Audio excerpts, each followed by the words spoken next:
में बात करेंगे हिंदी व्याकरण भाग 2 की। इनमें से संयुक्त व्यंजन कौन सा है? तो संयुक्त व्यंजन ढूंढना है। तो संयुक्त व्यंजनों की संख्या वर्णमाला में कितनी है? 4। क्ष, त्र, ज्ञ और श्र, ये हमारे संयुक्त व्यंजन होते हैं। तो यहाँ पे ज्ञ आया है, तो ऑप्शन बी इसका बिल्कुल सही आंसर होगा। और एक प्रश्न आता है कि ज्ञ जो है वो किस किस को मिला के बना है?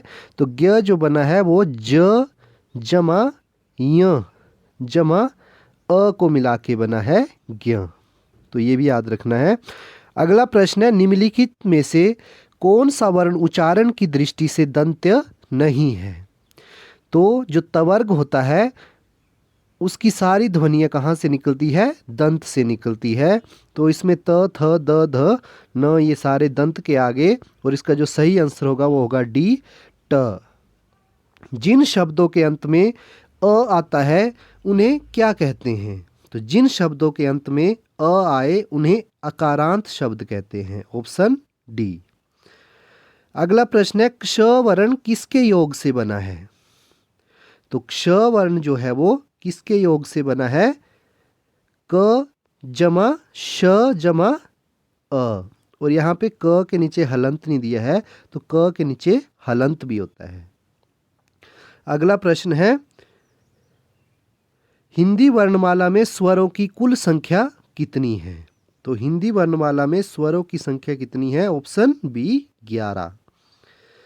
निम्नलिखित में कौन स्वर नहीं है? तो हमने ढूंढना है कि इनमें से स्वर कौन सा नहीं है। तो इसका जो ऑप्शन सही होगा वो होगा ऑप्शन डी, य। य जो है एक व्यंजन है। अगले प्रश्न की बात करते हैं। अगला प्रश्न है, निम्नलिखित में से कौन टवर्ग नहीं है? तो टवर्ग में कौन नहीं आता है इसमें से? ट, ठ, ड, ढ, ण, ये सारे टवर्ग में आते हैं। और जो घ है वो किस में आता है? क वर्ग में। तो ऑप्शन डी इसका सही होगा, घ। हिंदी वर्णमाला में व्यंजनों की संख्या है? तो हिंदी वर्णमाला में व्यंजनों की संख्या है 33। Option C. निम्नलिखित में से कौन सा पंचम स्वर है या पश्च स्वर है? तो इसका जो सही आंसर होगा वो होगा ऑप्शन ए, आ। अगला प्रश्न है, निम्नलिखित में से कौन योग्यवाह है? तो योग्यवाह हमने पढ़े थे, कितने हैं हिंदी वर्णमाला में? 2 अंग, और अ को हम क्या बोलते हैं? अयोग्यवाह। तो इसका जो सही आंसर होगा, ह की जो है वो विसर्गे लगती है, अंग की बिंदी लगती है, तो विसर्ग। Option A. छ ध्वनि का उच्चारण स्थान क्या है? तो जो चवर्ग है उसकी सारी ध्वनियाँ कहाँ से निकलती है? तालु से। तो इसका जो सही आंसर होगा वो होगा तालव्य। Option C. निम्नलिखित में से कौन एक संयुक्त व्यंजन नहीं है? तो संयुक्त व्यंजन इसमें कौन नहीं है?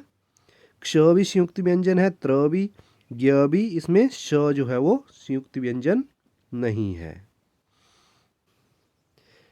अगला प्रश्न है, तालव्य व्यंजन कौन से हैं? तो तालव्य व्यंजन आपको बता दिए कि जो च वर्ग की सारी ध्वनियाँ क्या है? तालव्य है। ऑप्शन ए, च, छ, ज, झ, न। अगला प्रश्न है, य, र, ल, व किस वर्ग के व्यंजन हैं? तो य, र, ल, व किस वर्ग के व्यंजन है? अंतस्थ व्यंजन है। Option C. अनुनासिक का संबंध होता है? अनुनासिक का संबंध होता है जो वर्ण नाक और मुंह दोनों से निकलते हैं। Option C. अगला प्रश्न है, अनुनासिक व्यंजन कौन से होते हैं? तो वर्ग के पंचमें अक्षर जो होते हैं वो सारे अनुनासिक व्यंजन होते हैं। तो इसका जो सही आंसर होगा वो होगा ऑप्शन डी, वर्ग के पंचमाक्षर। हिंदी वर्णमाला में स्वरों की संख्या है? ये दोबारा आ गया ऑप्शन सी, इसका सही आंसर होगा 11। कंठोष्ठ्य ध्वनि का उदाहरण है? तो कंठोष्ठ्य ध्वनि का उदाहरण है ऑप्शन ए, और। भाषा निर्माण की इकाइयों का सही अनुक्रम लिखिए। तो भाषा की सबसे छोटी इकाई होती है ध्वनि, ध्वनि के बाद जब वर्ण मिलते हैं तो फिर शब्द बनता है, और शब्द के बाद जो है वो पद बनता है, शब्दों का नाम ही पद होता है, और फिर वाक्य बनता है। अगर प्रश्न आए कि वाक्य की सार्थक इकाई क्या है, तो वो होगी भाषा की सार्थक इकाई क्या है, वाक्य। तो ऑप्शन डी होगा ध्वनि, ध्वनियों से शब्द, शब्द से पद, और पद से वाक्य बनता है। अगला प्रश्न है, प्रयत्न के आधार पर ल किस प्रकार की ध्वनि है? तो प्रयत्न के आधार पर ल है पार्श्विक ध्वनि। ऑप्शन ए इसका सही आंसर होगा। धन्यवाद।